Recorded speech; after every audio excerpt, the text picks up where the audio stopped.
మన ఇంట్లో అమ్మ వాళ్ళు కనుక జంతికలు చేయమంటే కేజీలు కేజీలు పిండి పెట్టి పొద్దుటి నుంచి సాయంత్రం వరకు చేస్తూనే ఉంటారు.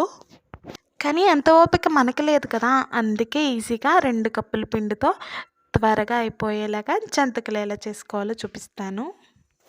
2 కప్పుల బియ్యం పిండి తీసుకుని 2 టేబుల్ స్పూన్ల శనగపిండి కూడా యాడ్ చేసుకోవాలి. కొద్దిగా ఉప్పు, కారం, పసుపు కూడా యాడ్ చేసుకోవాలి. కొంచెం జీలకర్ర వేస్తున్నాను. మీ టేస్ట్కి తగ్గట్టు ఇక్కడ వాము కానీ నువ్వులు కానీ ఏమైనా యాడ్ చేసుకోవచ్చు. తర్వాత మరిగించిన వేడి నీళ్ళు వేసుకుని చపాతీ ముద్దలాగా కలుపుకుని పక్కన పెట్టాలి. జంతికల మిషన్లో వేసి మనకి నచ్చిన షేప్లో ఈ జంతికలను చుట్టుకోవాలి. తర్వాత హీట్ అయిన ఆయిల్లో ఒక్కొక్కటిగా ఈ జంతికలన్నీ వేసేసుకుని లో టు మీడియం ఫ్లేమ్లో లైట్ గోల్డెన్ కలర్ వచ్చేంత వరకు వేయించుకుని తీసి పక్కన పెట్టేయాలి. కరకరలాడుతూ ఈ జంతికలు చాలా టేస్టీగా ఉంటాయి. Please subscribe.